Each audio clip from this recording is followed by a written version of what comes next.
Ciao Giuventini of the world, my name is Giuseppe, welcome back on the channel. I know, normally we say hello, we do the intro and then we start speaking about the news. This time I opted for another way because I started with a picture, with a tweet of yesterday night from Andrea Agnelli, the president of Juventus. A tweet without explanation. We see two buses of Juventus parked in front of the stadium of Milano, Giuseppe Meazza or San Siro, how you want to call it, whatever. Why did he do that? I will explain you showing a picture.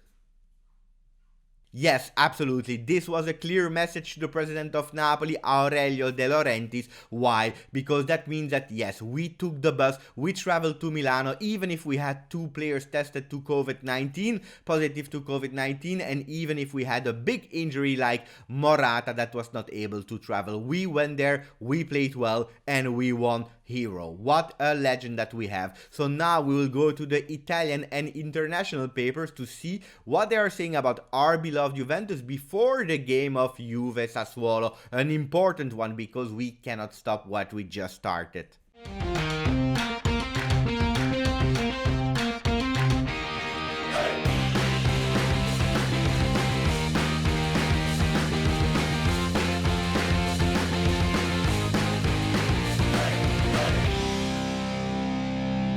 We start immediately with Corriere dello Sport, who's saying Inter nuova offerta. They are speaking about the management and blah blah blah. Will they sell? Will they not sell the club? We don't care. They just have to lose with an old or a new president. I don't care. Mancini in Corona Chiesa. Mancini is actually speaking and praising a lot Chiesa because Mancini, the trainer of the national Italian team, is the one that launched him there with the Azzurri, with the blue team. Fede attaccante complete. Federico is a complete attackant. He has everything. As a striker, he's better than his father. He can shoot with the left, he can shoot with the right. What a player. So Mancini is praising him. It's the moment of Federico Chiesa and we can only be happy with that. Pirlo was waiting for Chiesa. He wanted him at all costs. The Italian player pays off by scoring in one of the most difficult games. These were the words of Di Marzio. Amazing. Amazing because it is what it is. We were waiting for him. I was not expecting a lot from Chiesa, but I can only be happy. I segreti di Chiesa. The secrets of Chiesa, what are they? The really great collaboration, the relationship with Pirlo. This is one, as we said. Pirlo was waiting for him. He played him a lot of time. And then the feet of the father Enrico, because Enrico played a lot of time and long time in Serie A.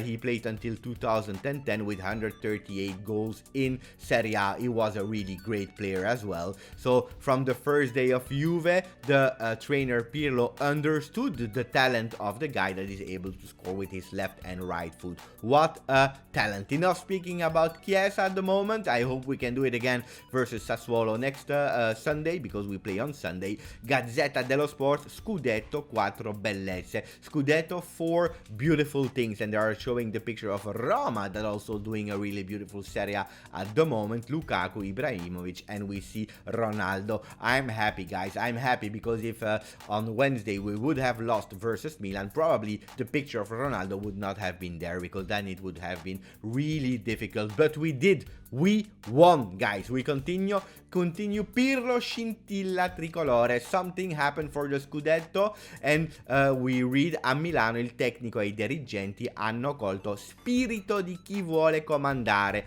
e senso del sacrificio a livelli inediti finora in campionato. È maturata la convinzione che la strada intrapresa sia quella giusta. What does that mean? What are all these Italian words meaning?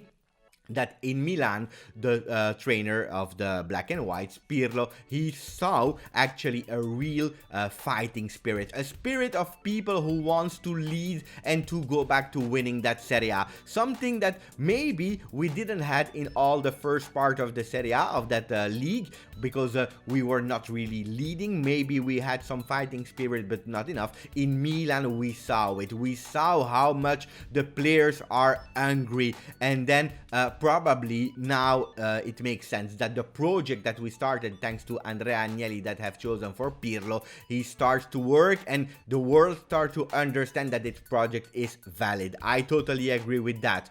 Damascelli on Tuttosport were saying that Pirlo can't do without McKennie. I want to know your comments, guy. Is McKennie an starter? Is he the one that has to start all the games more than Bentancur, more than Arthur, more than Rabiot and all the other players in the midfield? Is he a player that we cannot do without? I want to know. And don't forget, subscribe to the channel, put a maximum of like.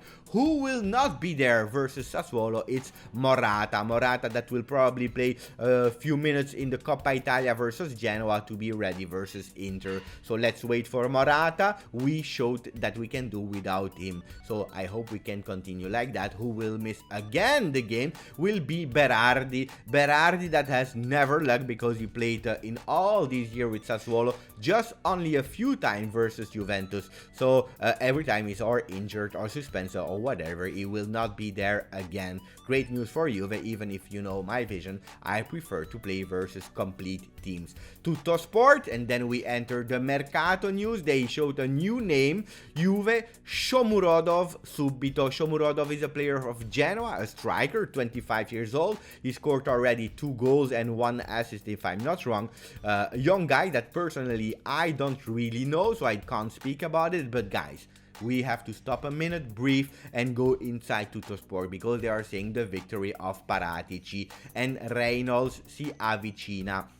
What does that mean, the victory of Paratici? That actually all the players that he bought this market, even if he was really criticized a lot the last season, people wanted Marotta back and so on and so on and so on. McKennie is a win, is a victory. Chiesa is a win, is a victory. Kulusevski that start to integrate himself in the team is a victory. Morata is a victory. The only one that we are waiting at the moment is Arthur. But what a mercato, what a transfer market from Paratici. So guys, for me, you have all the credit. If you think that that striker, that young striker unknown from Genoa is the one that we need as a 4th striker, why not? And Reynolds, he's also on the papers because yesterday Fabrizio Romano was saying that Juventus offered $7 million to have him. Then we will loan him out. We are speaking about Benevento, but we are waiting for an answer from his part. And we finish with a few other Mercato news about, let me check, Quagliarella that actually yesterday sent a beautiful love message to the supporters of Sampdoria. It looked like he was saying, I will not move from here, whatever, even if I'm honored to be actually attracted and in negotiation with Juventus, I will stay here. So this is an interpretation of the post of Quagliarella yesterday, and we finish with the last news. I don't know how you will appreciate, how much you will appreciate that news, but the Alejandro Gomez Papu situation is at the moment blocked. Why? Because Juventus that was interested in a player, they need to sell first or with a swap or whatever, and Bernardeschi is reviewing all the teams. He's doing a bit of Khedira move, wanted to stay at Juventus, doesn't want to move. He already said no to Hertha Berlino, and even to Atalanta he looks like he will say no. So we will have to wait on that front, guys. This evening, I repeat you, pitch for Twitch. I will be live competing in the semi-final, road to the final. I hope I can do it. I hope I can have your support as you always do. As always, grazie, forza, Juve.